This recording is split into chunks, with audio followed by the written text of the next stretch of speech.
Here we are, folks. It's another week of the Rec Poker Podcast. We have assembled the crew. We're here in the booth. We're nailing our audio cues. Life could be worse. Thanks for joining us this week. I'm your host, Jim Reed, Bluffsterini in the home game. And if you want to learn more about me, you can go to rec.poker/crew, where you can sort of have a little taster's choice of all the different members of the Rec and crew. It's a great group. Some of them are here tonight. Crew, why don't you introduce yourself and let Rec Poker Nation know where they can find you? Well, I'm Chris Jones. You can find me on 5B5 on Twitter and 5x5 on PokerStars. And I'm Keith Brandt, and I'm Monkey System everywhere. I'm Kim Kilroy. I am PetBet 33 in most places, Fergie 56 on our home games.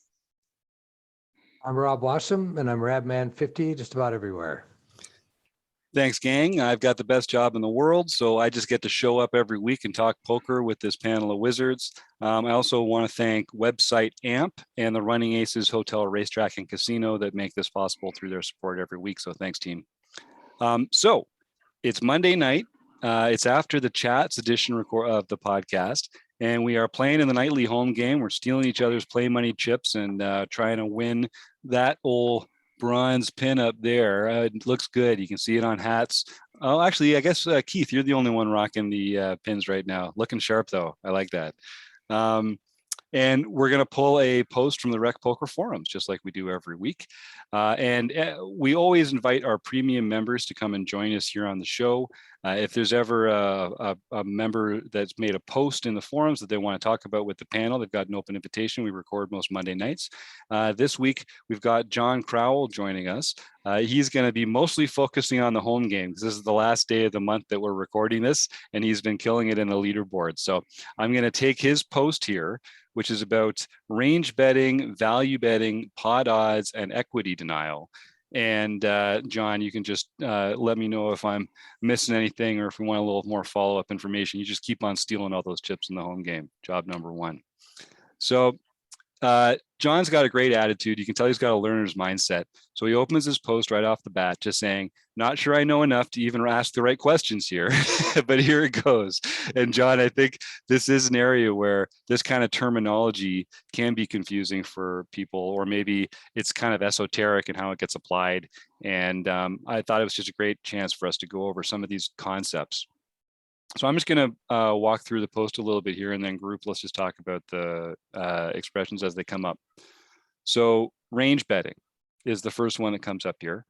And John, you say, I'm talking about the idea of setting frequency of actions and sizes of bets based on your opponent's range versus your own range, not the idea of betting my full range as the term is sometimes used. I understand one of the main purposes of this is to balance my range and make me less exploitable. So yes, you're kind of talking about two kinds of range betting. Range betting, I think, as we typically think about it, is going to be bets that we make with our entire range, or some people sometimes use it to mean a segment of the range. Rob, what's your take on that?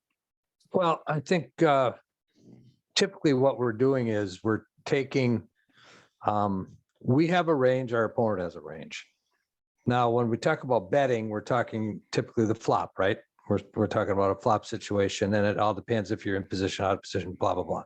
But you're taking your hand versus their range to determine which hands within your range you want to see bet. So there's certain hands in your range that you're going to see bet at a higher frequency than others. But overall, your frequency is going to be X for that range, or, you know, for whatever position you're in. That's the way I kind of look at it. And sorry. Yeah, no, please go ahead, Kim. No, I was going to say that I look at it similar to the way Rob looks at it, but I look at it as much more flop dependent as to what we're going to do with our range. So our range would bet totally differently. Say we're the initial raiser from middle position and we get called by the big blind, and the flop comes with an ace and two undercards. We're going to pretty well bet all of our range. If we raise with pocket deuces, if we raise with 7-8 suited, we're just going to bet here on this ace high dry flop. So that's sort of a range bet type of board. So our range bet comes in into effect depending on what the flop is. If we have a flop that is 6, 7, 8, 2 spades, then we're not going to be betting nearly as much of our range. We might only bet 50 or 60% of our range now instead of virtually 100% of our range. Yeah. So one You thing. said the same thing. You said the same thing I did. That's exactly what I meant in what I said. It's based on the flop, and then the two cards that you have, which portion of your range you're going to bet at what frequency. And I just want to draw our attention to a distinction there. So talking about like a range bet or range betting specifically is going to be that action that you take with your entire range. And then the other thing that we're getting at here is just making the assumptions about our opponent's range, and then using that information to decide what part of our range is going to continue in a certain way. And so actual range betting, and correct me if I'm wrong, gang, doesn't happen that often. It doesn't happen that often. You get to a spot where you're going to be betting with your entire range. Often it's going to be in a spot that's very board texture dependent. You've got the pre-flop aggression, that kind of thing. Usually what you're going to be doing is betting with some of your range and checking with some of your range. And you're going to use your opponent's range and how it intersects with the board to decide whether you will or not.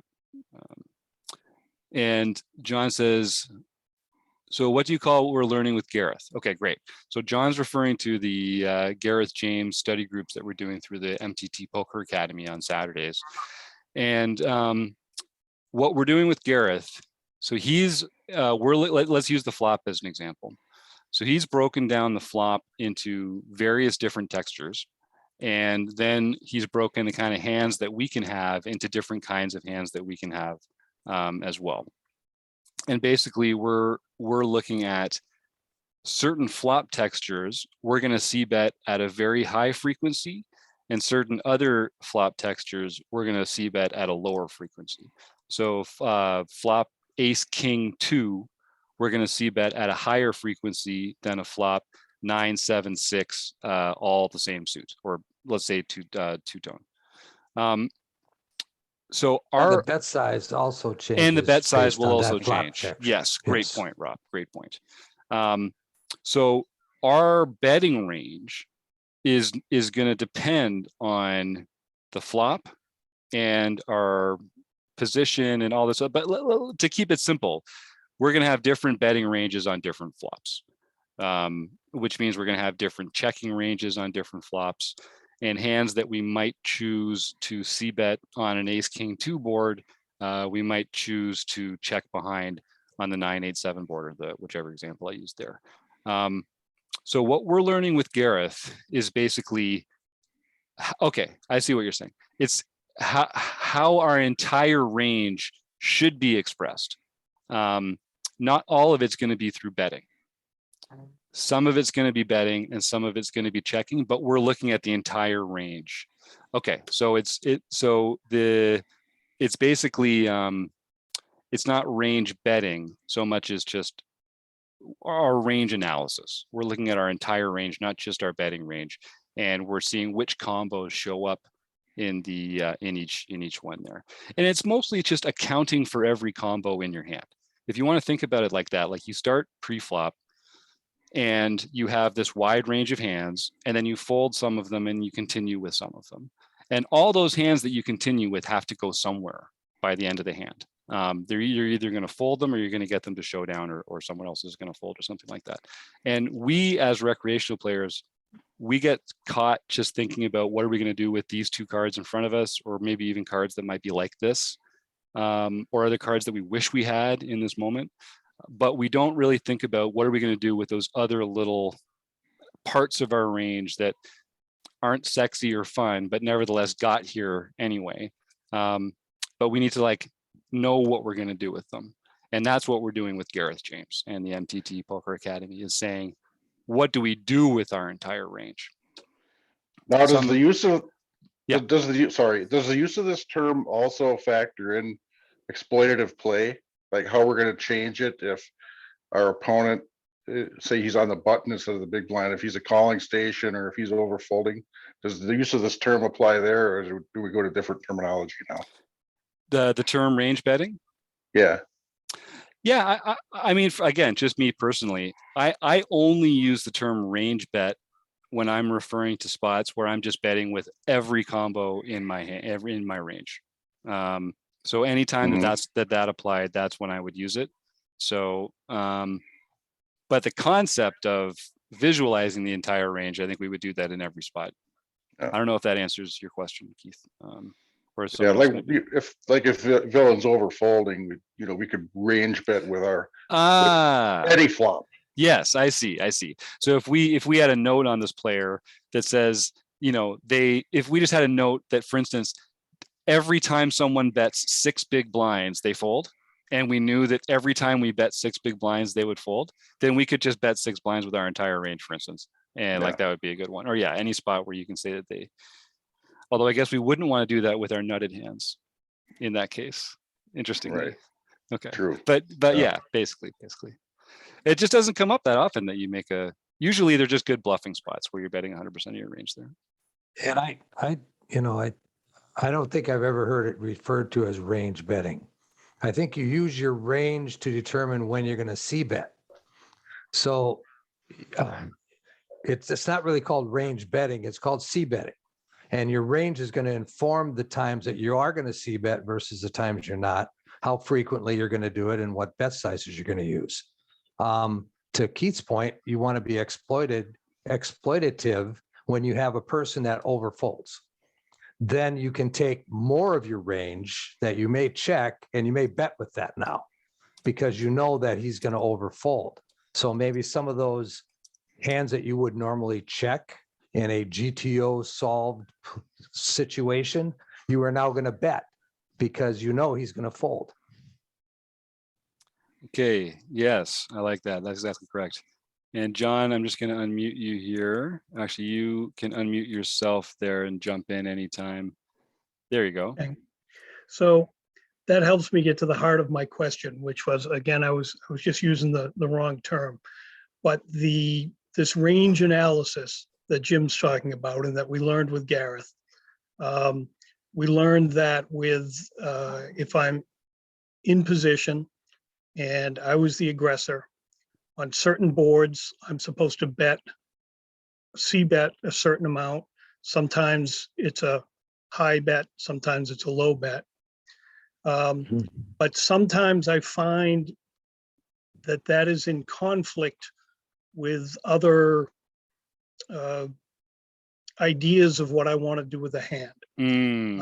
For instance, there's a board, maybe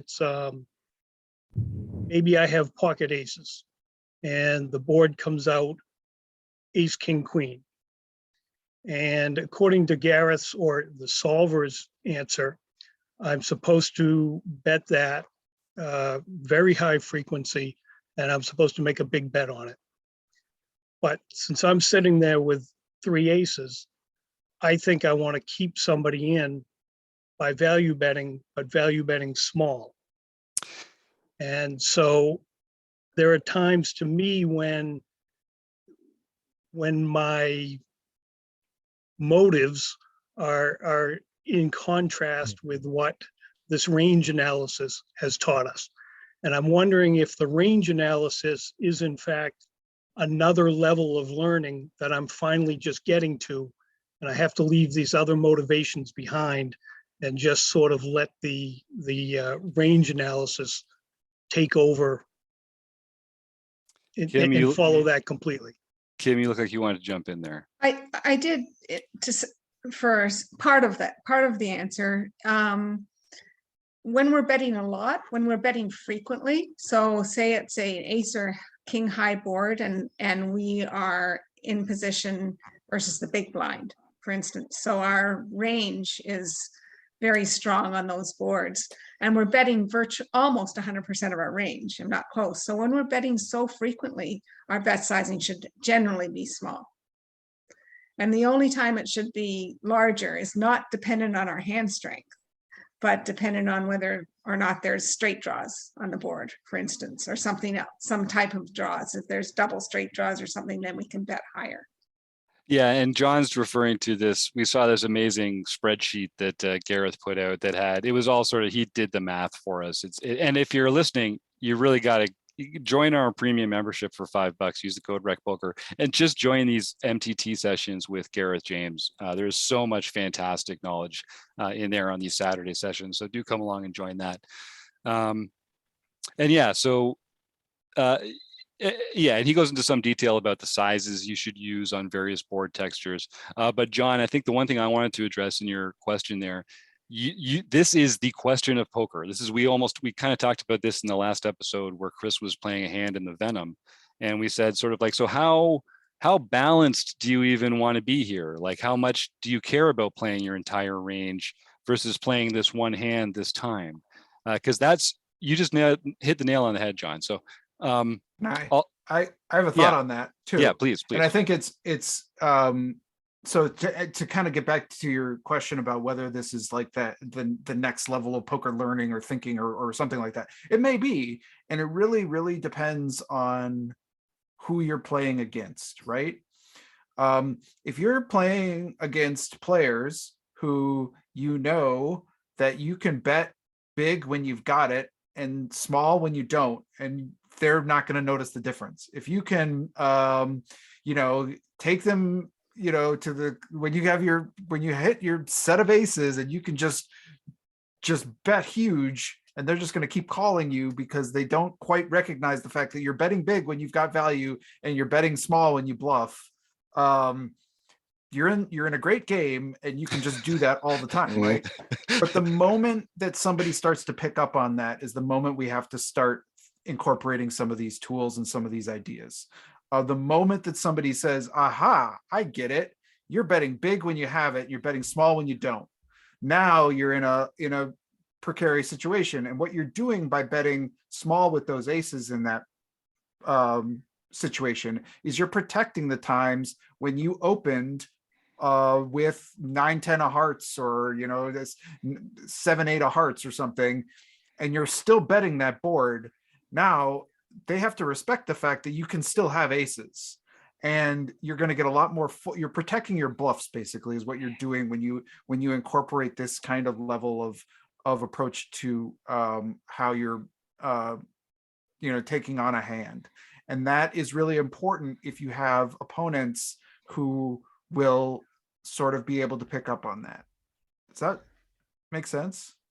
Yeah, and I think I understood it that way. It's just it's helpful to hear you say that I want to employ that tool when my opponents can pick up on my unbalanced play, and I don't necessarily have to employ that tool when I can exploit the opponent. Yep. Well said. Well said. And I think, and this really is, we talk about GTO or balanced play as being unexploitable. And it's where we should start when we build our strategies. And then as soon as we get information about our opponents that lets us know how they're deviating from a balanced play, then we should start deviating ourselves to exploit them to the max, is sort of how. And if they're not thinking about GTO stuff, if they're not thinking about ranges, then you're out leveling yourself by getting into some fancy play syndrome stuff that we are all very familiar with over here. Setting traps for people that they won't even see.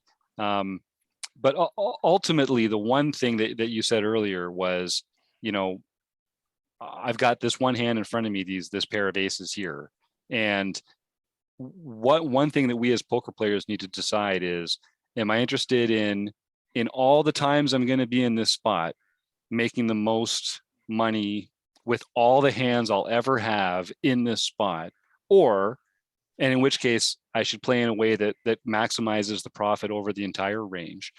Or is this a spot where I just want to get this player to give me as many of their chips as possible on this hand, where I happen to have aces? And I've seen it start to work already just after the the webinar a few weeks ago. I've gotten into these positions, and I think to myself, and Gareth solver says I should bet here and I should bet big, you know, I maybe have 10 jack and the flop comes out with king queen in it, or Mhm. something that's not even that good for me, but it's two broadways or whatever. And I decided to follow the solver solution, and I bet, and, you know, thinking, oh, normally I would think, oh, this guy's definitely got a king or he's definitely got a queen, and suddenly they're folding, and Mhm. I don't even have anything and they're folding to me. So And that's just, you know, when we start thinking about ranges instead of hands, we can also, like you put in your post here, we can visualize our opponent's range. And when we know that most of their range does not like that flop very well, it does give you that kind of confidence to go and make those bluff bets and take it away. And it just feels like it's a better investment when you There's can nothing- visualize that entire range. There's nothing better than raising pre-flop with pocket fives, getting a flop of ace, queen, 3, and then c-betting and having everybody fold. Yep. Well, we have a There you backdoor go. straight draw. What do you- Yeah, that's right. I remember, I think, doing it with 7-9 when an ace and a queen came out on the board, Yeah. and it was exactly that. And, you know, Yep. I got the fold. I right. never would have done that a month ago. Yeah, Right. Chris Backdoor points out quads. backdoor quads. Yeah, that's right. Yeah, and John, that's just it, right? Because the cards that you have in your hand, they're private information. But your opponent's making assumptions about your range, whether you know it or not, they are. Whether they even know it or not, they are. And so you can represent those parts of your range that you don't have in your hand right now. And that's where it gets extremely valuable to start thinking about ranges. And I think it is kind of a next level of, for me, in my own poker learning, when I started thinking about ranges and how empty they really were, that really helped me as a bluffer gain the courage to pull the trigger on a lot of those post-flop spots. But it's really tied. It's almost foolish to talk about ranges without also talking about board textures, because different board textures intersect really differently with different ranges. And so you can almost, unless you're talking pre-flop, it really has to be tied to a specific board texture. And then there's an art to that too, and a science, unfortunately. But it does take, and those Gareth James spreadsheets, and the way to think about it is breaking it down into those different kinds of flops and different kinds of textures. And we've done this in our own rec poker studies. Chris Jones has put these dynamic versus static board textures and that kind of stuff. We've done seminars on that. So So Rob, you did make a couple of attempts. Thank you, to answer my question in the forum. Yes. But can you talk a little bit more about equity denial? Yeah, it's kind of an interesting subject because what you're trying to do with equity now, say you have that hand like 7-8, and you happen to hit a flop that has a 7 as the top card. So now you've got 7-8, which isn't much. You've got top pair with a horrible kicker. And you could have a couple people sitting there with overcards. You know, they could have king, queen, queen, jack, ace, king, whatever. Now they have a lot of equity in that hand because any card over an 8 could be a trouble for you, right? So that's when you are going to bet certain sizes on certain flop textures to get those types of hands to fold, because now you're denying them the equity that they actually have in the hand. So right that's odds. just right. Yeah, Yeah, exactly. you're pricing them out of the hand. Right. So Yeah. if they do make the call, they're making a mistake, which is that, and that goes along with the flush draw, for instance. If you bet big enough so that they are making a mistake by calling with a flush draw, then they're making a mistake. They might get there and you know, they might get there and take the pot anyway, but the fact that you didn't give them the proper pot odds to call is denying them the equity that they have in the hand. So if you make a bet that's too small, then you are not denying them equity and you're making the mistake because now they have the right equity to call. But there are times when I have a made hand and they have a flush draw. And you have to Keep- deny their equity. I don't want to deny them their equity. No, you at that- do, but you can't You make do, this yes. bet too small. Like if you make it too small a bet, so that's when you have to sort of like study the odds I- of them hitting a Right. flush draw. I do understand that, but if I have a better hand, don't I want to keep them in the hand for value? Yes, so you have to bet enough so that they're making the mistake by calling. Yeah, you don't Okay, want so you don't want them to be able to you want to make you want to give them opportunities to make mistakes. That's the Right. best way to think about that. Okay, Yeah, by but sizing. then it comes back to them. They either make the mistake or they don't. But Right. I don't entice them by betting smaller to keep them in the hand. Chris, did you have something on that? Yeah, no, I mean, I think one of the things that goes in line with the idea of equity denial is the idea of fold equity, and that they kind of go hand in hand. They're sort of related terms, and the idea is that part of the reason, sometimes I think we have to ask ourselves often why we're betting. I mean, that should be a question we're asking ourselves consistently when we make a bet.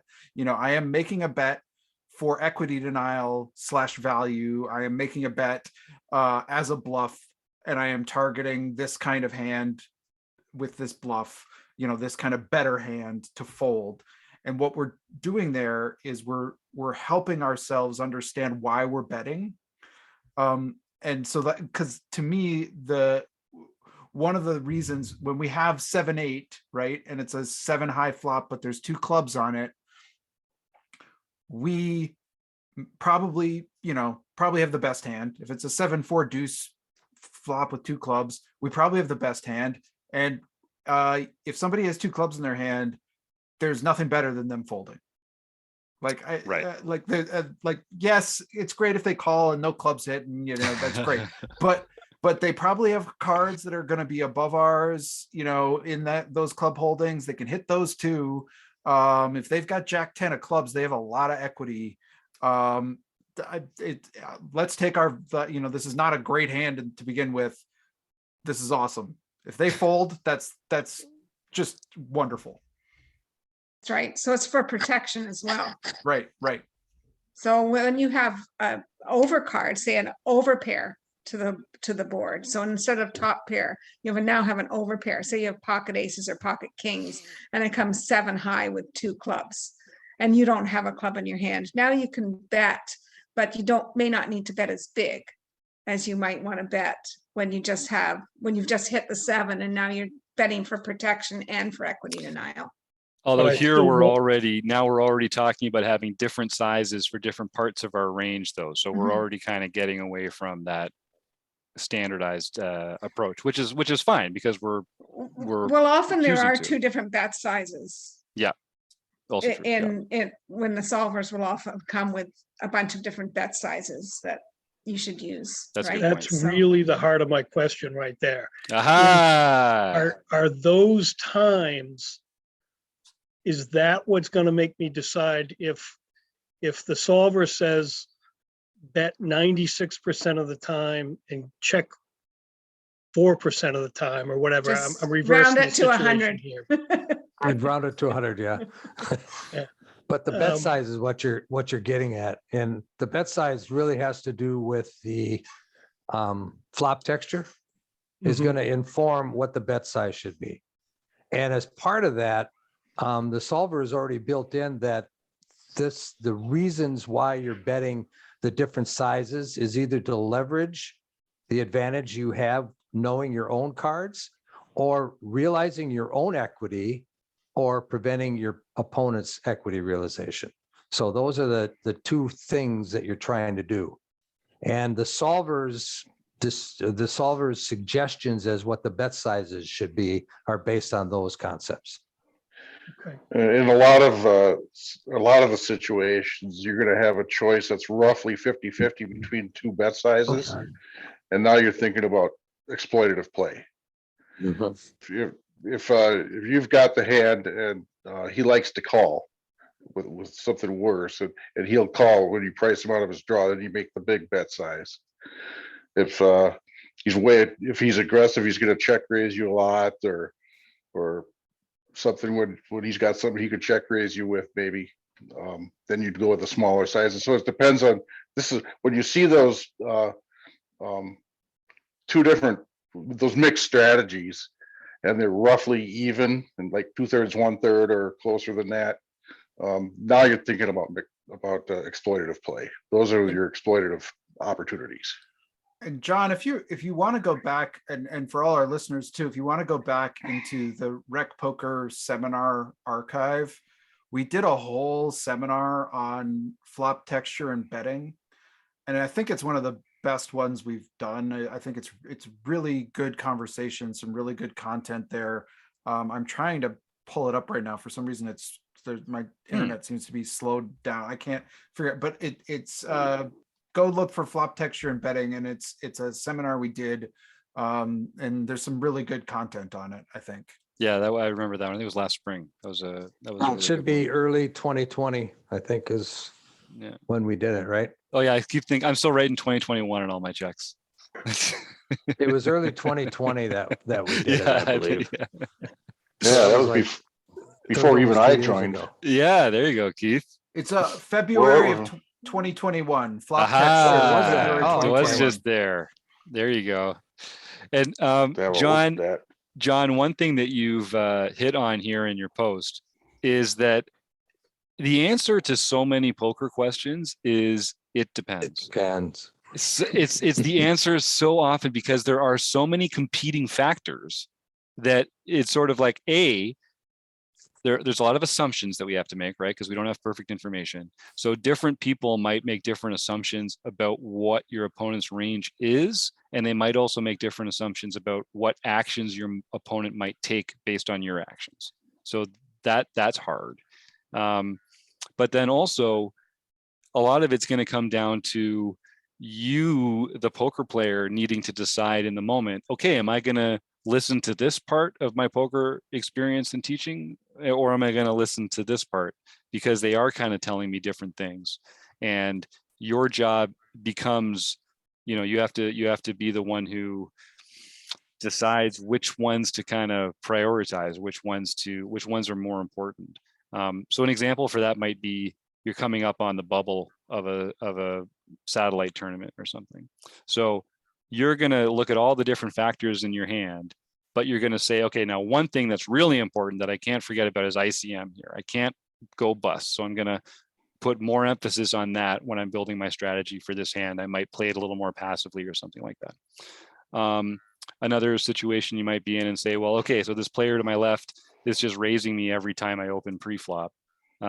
So you're gonna have that new piece of information kind of like, okay, even though ace 10 offsuit has blockers and I can open, it's just open folded, I'm just not even gonna play it here because in this particular spot, having a blocker is kind of like less important to having the kind of hand I want to be able to play with post flop or stuff like that. I feel like as I learn more about poker, it's almost a question of just like knowing or continuing to learn what to be thinking about in the hand and what factors are the most important ones and which ones to prioritize, because our brain space is also a limited resource, some of us more than others. So you really have to put it to good use effectively as you can. Yep. You mentioned, so your meta question, what should I be thinking about, or should my decision to bet be solely based on what Gareth's saying or about, this particular spot, my hand? And that is the great question in poker, I think, is that sort of, am I betting my hand or am I playing my hand or am I playing my range? Does anyone on the panel have any good thoughts for when to prioritize one or the other? I mean, Chris kind of hit on the main one, which is if your opponent's not thinking in ranges, then you don't need some fancy trap with shiny lures. You just have a big club and you hit them with the club. You take your strong hands and you hit them with them. And if, then you can get it. Yes, right, Chris, yeah. I mean, and reverse, like I have notes on players that are like, this player is bad. And what that tends to mean to me is do not bluff them, right? Like this is going to be a player that's not going to understand that they should be folding in this situation, and they're going to call down with some marginal hand. So like the questions you asked about, do I play my range? Do I play my hand? I think the first question you start with is not either of those questions is who am I playing, right? And where are they thinking about in their poker sort of like levels? And if they're never gonna fold a top pair type holding and you're like so certain that's what they have, don't try to bluff them off of it. And size up and deviate from all the stuff. Right. And if you've got value in that situation, you can beat top pair. And again, you're certain, Right. then like forget all these like GTO sizings, just jam it on them and like let's get all their chips. So like if you've got to like figure out what kind of opponents you're playing.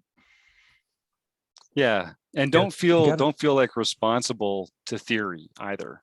I do Correct. this all the time. I shoot myself in the foot so many times because I'm like, oh, I guess I have to call here because he's probably doing it with all these other things. I'm like, oh no, he just had the nuts.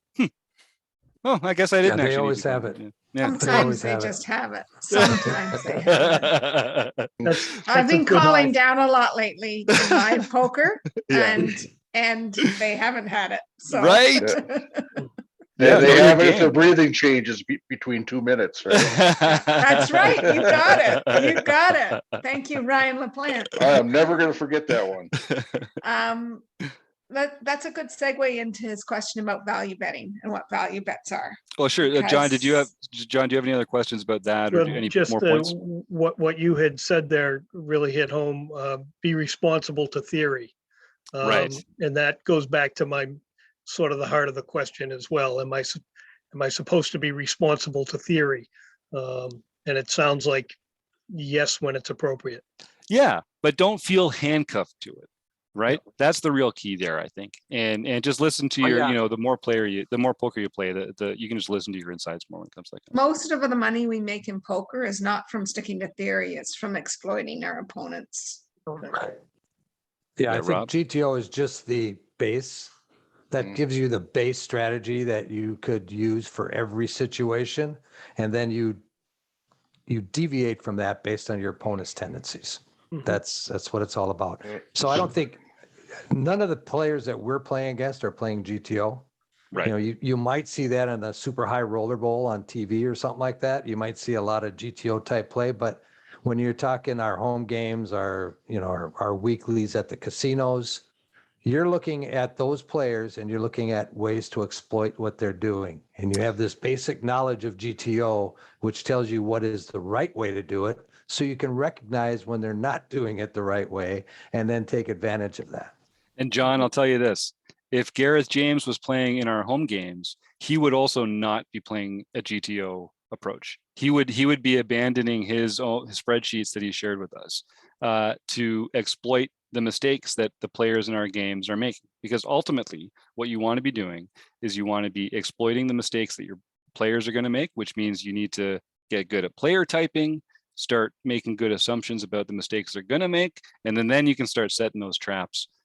So it's really less about, having your own style of poker that you play all the time. And it's more about having like a solid base of theory that you're confident with, and then choosing how to flex that into more and less aggressive styles of play, depending on who's across from you. Kim, you want to move on to value betting, and then we'll wrap this If baby we're up? gonna get, so you want to read what you had there, Oh, yeah. John, on value betting, or? Yeah, John, would you like to, or? I don't even have you it don't up have it in up? front of me. I'll jump right in. So he said early on, and I was taught this too, John. If you have a good hand, you want to bet as much as you think you can get them to call with to make the most money possible. And I understand that if someone pays attention, this can be exploited by them overfolding. And yeah, I think it's a value bet if it can get called by a worse hand. That's what I always think of a value bet as. If you make a bet so big that it's only going to get called by better hands than yours, it's no longer a value bet. It's effectively a bluff. And I learned this phrasing on the Thinking Poker podcast about 3,000 years ago. But you can contort your opponent's range by the size of the bets that you make. So if you make really small bets, they're going to continue with a really wide range. If you make really big bets, they're going to continue with only a small, tighter part of that range. So when you are value betting, you're kind of value targeting. You're saying, okay, I've got a set. So how much can I want to get paid by a 2-pair hand. How much am I going to bet as a value bet in that spot? If you think he can have, they can have a lot of 2 pairs or something. There's Yeah, also Kim? thin value betting. Yep. And thin value betting is making a very small bet with a very mediocre hand, where you only have minimal amount of value, but you think you'll get called by worse. So you might have middle pair on a board and think you'll get called by bottom pair on the Mhm. board, for instance. So And I there's think it thin doesn't, value bets too. and the only thing I would quibble with there, Kim, is I feel like it doesn't necessarily have to be a small bet necessarily. It just has to be a not very powerful hand. Like it, If you think you can get called. if by you think that, you can get right. called, yeah. So Yeah. it's really about what is my opponent's calling range going to look like, and then your range and your sizing should always be tied together there, Chris. Well, and part of the question I think that is being asked here is, doesn't that get in the way of balance and this idea of, I understand that if someone pays attention to this, they can be exploited by overfolding. And I think one of the things to think about with these ideas is, I think the further, I mean, certainly there are, if you're up against, Fedor Holtz or somebody like that, they're going to be practicing this down to every street and every bet sizing and all that kind of stuff. But I think that one of the things that the further away we get from the both pre-flop and the flop, those are points where I think a lot of players have some fundamental understanding of, this is what typical sizing should look like. This is what a big C bet looks like. This is what a small C bet looks like. This is what they tend to mean. This is what that means on this board. I think even, a lot of players are that sophisticated. And then the more we get towards like turns and rivers, those are points where those things still matter. And against certain opponents, they still matter a lot. But against certain opponents, I think then bet sizing and value targeting can start to deviate a lot more from those sort of like more better understood, maybe more practiced, more rote parts of poker. And if you do think you can get value out of somebody on a turn or a river and bet really big, go for it. I think players aren't as comfortable or practiced in those situations. And I think the more you get away from those early parts of the hand, the more that deviates for at least the larger player pool. That's my opinion, at least. Do you think we can make large pot size value bets without being able to make large pot size bluffs in our range? No, I don't think it depends, right? If we're up against that exact type of player that I'm talking about, that you just can't bluff, right? Then yes. In a non-balanced way. So then that's when we make it more opponent dependent. Yeah. Right. But in my opinion, I don't ever think I should do, unless I find an opponent like that, which is a very specific example. And I hold don't them think close I should if you ever do. make. Don't ever let them go. Yeah, I don't ever think I should make a pot size bet, say on the river, without being able to make a pot size bluff on the river. So I never make bluffs on the river, then I can never make those bets on the river, right? Yeah, No, you never make bluffs on the river anyway, I said Kim. if I could, if I can't do it. No, I agree. I definitely agree. I mean, I think we have to be capable of bluffing, and I'm just talking about this idea of value betting and this idea of aren't we exploited if we make these different sizes? I think we can start to stray from we can make some bigger bets. I mean, there are some target value. opponents that I just don't think will ever bluff pot size on the river or 3/4 pot on the river. For sure. So I am always folding. Right. Sure, that's an exploit. You're Yes. exploiting them by folding. Yes. Right? So that's Yep. That's what you're saying in that, John, that, Yes. that's that. So you have to be able to make pot size bluffs as well. Okay, And that's the hard thing to do. yes, it is. Right. Yeah, it's true. And Be careful really, about the opponent. But it all comes down to the opponent, right? Like, what Yeah. are they paying attention to, and are they gonna? Because then you get into these leveling wars with other players, which is probably the most fun you can have in poker. Honestly, like that's probably what I like most about poker. Is just you know, what is it? Argue with a Sicilian when death is on the line. You know, that kind of thing. So it really is about playing that person. Boy, that's a lot of word Exactly. salad there. Mm. I just, that's why I like live poker so much, because Yeah. nobody ever thinks I'm bluffing for a huge bet on the river, Right. ever. Right. Right. It's just so easy to do. I'm writing that down, Kim, for next time we're playing live. I'm gonna call down those big river bets. So John, I think it's another one of those. Are you playing the hand are you playing the 2 cards in your hand, or are you playing your range? Because you can, if you're playing your range, then I think you want to be more standardized, like we're talking about. And then if you're going to exploit, then exploit to the moon, and play your hand against that player. And then, yeah, just be thoughtful about which players you got to play your range against for your own protection, and which players you can just play your hand against. And the other point that Chris was getting at earlier, I think, also, the further in the hand you get, the less balance matters as well. Even not only are players kind of like less used to playing the river than they are the turn, than they are the flop, but you're already so far down the decision tree. It's just less important, in my opinion, in the games that we're playing, to be balanced as you get that far down. So you can. And there are a lot of situations in poker related to that where, you know, we talk about opponents who are sort of inelastic to sizing. That's a term you'll sometimes hear, like that.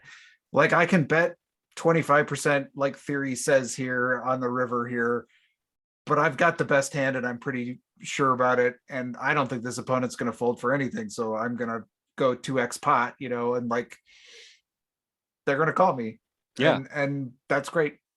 And if I was Chris's backer and he told me that he bet 25% pot with the nuts because the solver told him to, in a spot where he could have gotten called for a 2-pot, 2 size the pot bet, then I would be furious at him for playing GTO in that way, because he had a chance to make a better decision for his poker game, which was to exploit that player.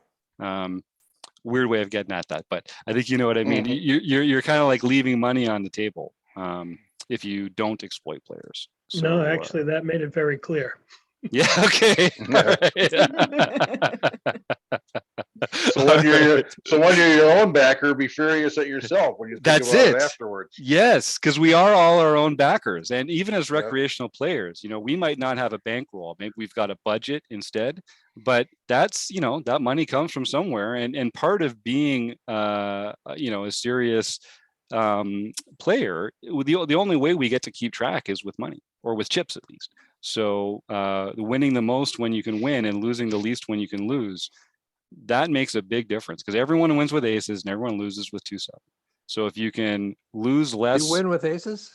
sometimes. I was going to say, Good point. Speak for yourself. Yeah. Yeah, that's true. But yeah, basically you make money in poker by not doing things reciprocally with everybody else. So if you can win bigger pots than they do and lose smaller pots than they do, that's already going to make a big difference towards your bottom line. I knew we were going to find some fun rabbit holes on this one, gang. John, was there anything else on that subject while we've got you here that we could talk about a little further? I really like that range. Yeah. No, I think that sums it up for me. Beautiful. Well, thanks for sharing your thoughts. And, you know, sometimes it's tough for people to come out there and admit they don't have all the answers. And it's great having people like you that put questions out there and want to learn. And, you know, how can we ever learn if we only ever talk about things that we perfectly understand? So I appreciate that. I have one thing to say also, and that's that a lot of players still tend to look for the monsters under the bed. And just because a flop has 2 spades in it doesn't mean your opponent automatically has spades in their hand and a flush draw. Like, it doesn't mean you have to price out all the flush draws right away. Right? Like it's not, they probably don't have a flush draw. If they call a big bet, now maybe they do have a flush draw. Right. Right? We've contorted So- their range that way. Yeah. Yeah. But I mean, you don't have to automatically think that you have to, just because there's one draw out there, that we have to now bet differently. Yeah, that was a big thing for me. Just visualizing the entire range that our opponent could have there and realizing just how much of that was empty space. That'll do wonders for your red line once you start. Flopzilla for that is Yeah. great. Oh, Flopzilla is excellent for that. Yeah, that's a great one. And we have a few Flopzilla videos here and there around Rec Poker. If people want to find out more about that. And I know Keith and Chris are also very active with Flopzilla. I and actually other use programs. Flopzilla quite a bit as well. Oh yeah, great. Mhm. It's a phenomenal program. We don't have any professional relationship with them. We don't make any money, but I would tell everyone, go get Flopzilla. It's worth the $30 one time. It's the premier range analysis software out there. You can tell them Jim sent you, but it won't make any difference. You don't get a discount and they won't say anything to me either. So all right. Well, this is fantastic. Thanks, gang. John, I hope we get a chance to have you on again sometime. I've really enjoyed seeing you in the strategy conversations we've had, and I can't wait to be a bigger part of your poker journey. I want to see you playing in the Venom next year with Chris. Yeah. All right. Well, thank you to Website AMP and Running Aces Hotel, Racetrack, and Casino, and to Rob, Kim, Jack, John, Chris, and Keith, and of course, Steve Fredland, and all you listening. Thanks so much. See you again soon.